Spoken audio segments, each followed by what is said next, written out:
Que es especialista en temas internacionales para hablar de Venezuela. Alejandro, gracias por venir. Buen día. Hola, ¿Cómo estás? buen día a todos. No, gracias a ustedes por invitarme. Por favor.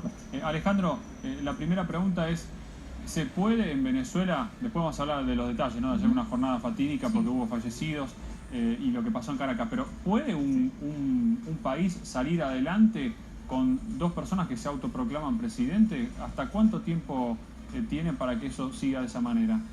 Bueno, en principio podemos hablar que ayer se inició de manera concreta un intento de golpe de Estado en Venezuela, ¿no? Por un lado, esa es la posición de un sector, por supuesto, de Venezuela, del gobierno venezolano, de Nicolás Maduro y de una parte de la comunidad internacional.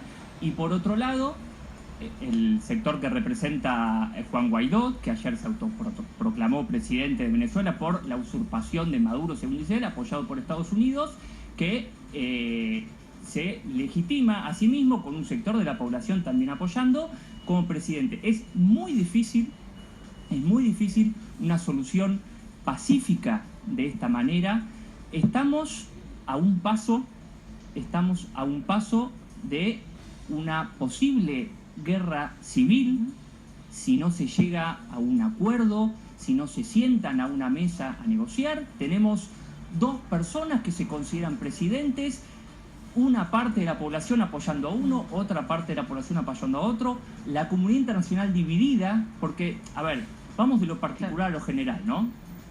Por un lado, la disputa interna, la disputa por el poder interna, que la clave aquí, como dije la última vez que estuve acá, la clave está en las Fuerzas Armadas. Si recordamos el golpe de Estado del 2002, que bueno, duró unos pocos días, unas horas nada más, pero un sector de las Fuerzas Armadas respaldó el golpe de Estado, sacó a Chávez del poder y después otro sector de las Fuerzas Armadas lo respaldó y lo volvió a colocar en el poder. Hoy las Fuerzas Armadas mayoritariamente están con Nicolás Maduro y van a defender a capa y espada. Si es necesario, van a llevar un confrontamiento armado, sea con milicias locales o con los Estados Unidos si finalmente decide invadir el país, ¿no?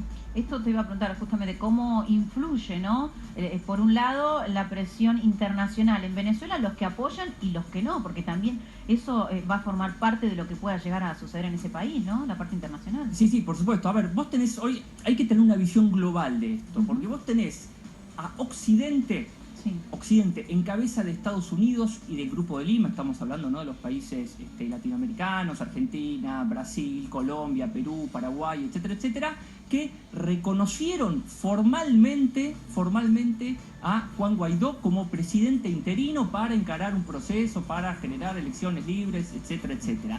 Y por otro lado, tenés a otro sector también muy importante en el mundo, como Rusia y China, México, Uruguay y la Unión Europea, que está en un limbo, ahora lo detallo brevemente. Esos países apoyan a Venezuela y denuncian la injerencia externa de Estados Unidos y piden respetar el principio. ¿Por qué? ¿Qué intereses hay? Bueno, primero, a ver, que esto mucho no se habla aquí en el país. Estamos en una nueva etapa, hay tres ejes que hay que analizar. Hay una disputa global por la hegemonía hoy. En todo el mundo se está disputando el poder Estados Unidos, Rusia y China. Hay una tripolaridad hoy en el mundo donde esas tres potencias se están disputando en los 5 continentes la influencia, la economía, los recursos, las alianzas. Por eso nos sorprende que justamente Venezuela, que es íntimo aliado de Rusia y de China, esté en esta situación. Por supuesto, teniendo en cuenta las reservas petroleras de Venezuela, que son las primeras a nivel mundial, tiene más petróleo que Arabia Saudita, y que Irak, y que Irán, y que demás potencias petroleras que conocemos.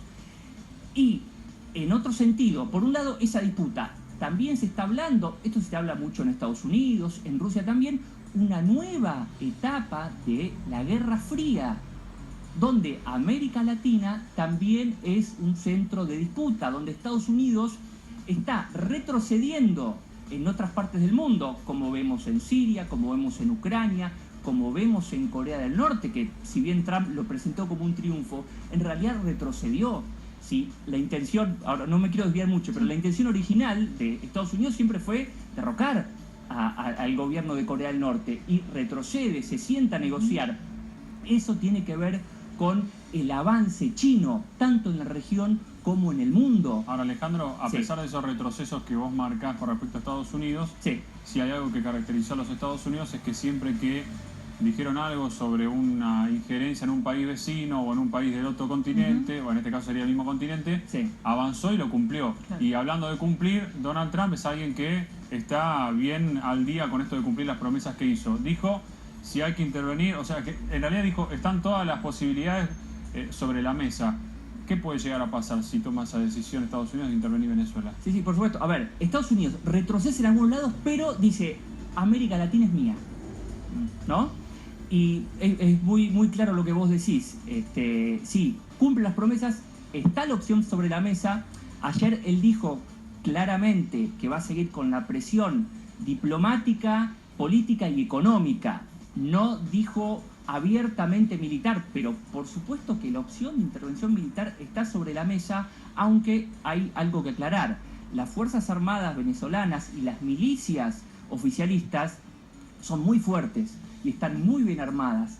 Dudo que Estados Unidos pueda ganar una guerra total en Venezuela. Una guerra total significa combatir hasta vencer, hasta que el enemigo se declare derrotado y asuma las consecuencias. Esto puede traer consecuencias catastróficas tanto para el país como para toda la región, y podemos llegar a hablar de más de 15 millones de inmigrantes y una crisis humanitaria que lo que estamos viendo hoy sería algo muy pequeño, apenas un detalle. Lo dudo. Y la Unión Europea, que acá también es importante, porque tenés Estados Unidos con una posición de que se vaya Maduro y que ya reconoce a Juan Guaidó como presidente interino. Los aliados y la Unión Europea, que emitió un comunicado lavado. Algunos están diciendo, no, la Unión Europea también reconoció. No, la Unión Europea reconoce la legitimidad de la Asamblea Legislativa y pide un proceso para elecciones, pero en el marco de la negociación y de la paz, que es diferente. Y por otro lado, Rusia y China, que denuncian la injerencia norteamericana en la región. Alejandro, Sí. Te propongo en unos minutos seguir con este tema. Sí, por supuesto. Varias cosas, ¿no? ¿Qué va a pasar con el futuro de Venezuela? ¿Qué pasa con Guaidó y con Maduro? Y si efectivamente están divididas la fuerza militar, ¿no? ¿Cuán dividida puede llegar a estar la fuerza militar en Venezuela? Enseguida con Alejandro Launagaray seguimos con el tema Venezuela. Sí, porque ahora tenemos que viajar a la ciudad de Mar del